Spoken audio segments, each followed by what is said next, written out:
ધોરણ 6 સ્વાધ્યાય 10.3 પ્રશ્ન નંબર 3 શું કહેવામાં આવ્યું છે? 3 લંબચોરસના માપ નીચે પ્રમાણે આપેલ છે. પહેલું છે 9 મીટર અને 16 મીટર, બીજું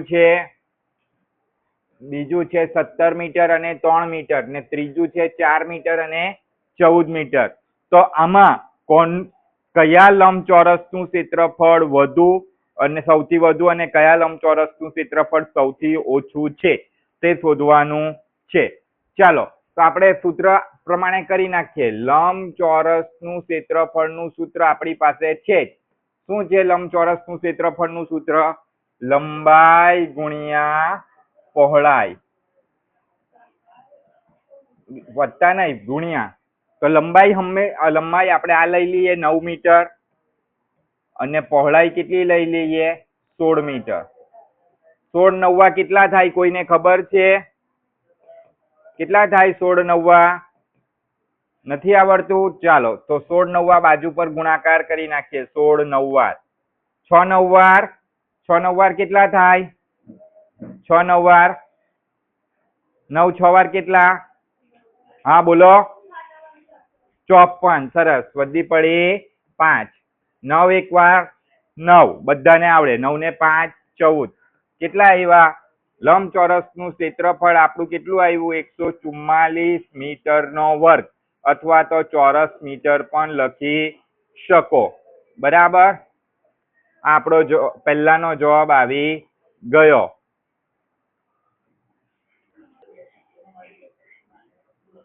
ઉભા રહેજો.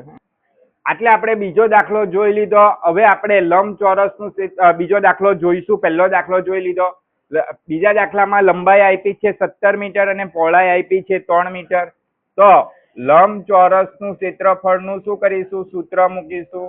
લંબાઈ ગુણ્યા પહોળાઈ. તો લંબાઈ કેટલી છે? તો લંબાઈ છે 17 મીટર.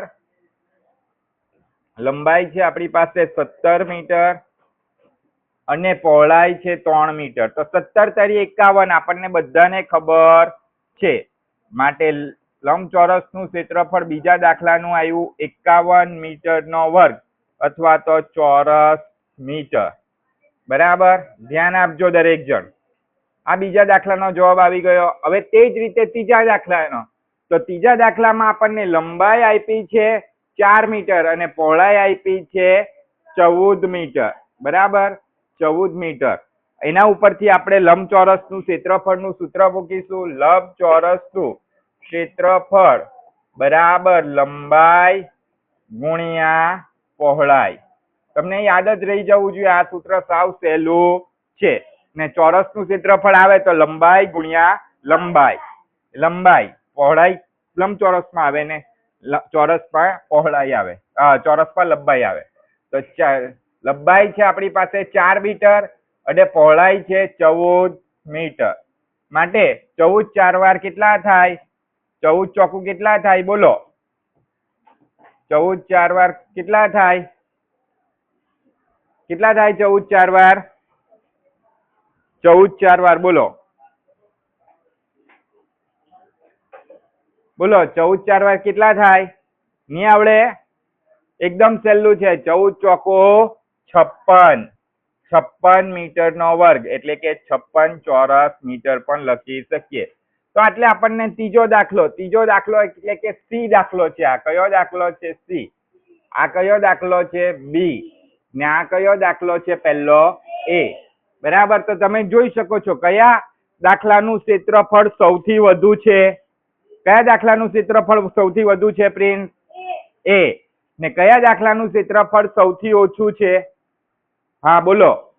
બી દાખલાનું. માટે લખી દેવાનું કે બીજા પેજ પર લખી દેવાનું કે એ દાખલાનું ક્ષેત્રફળ સૌથી વધુ છે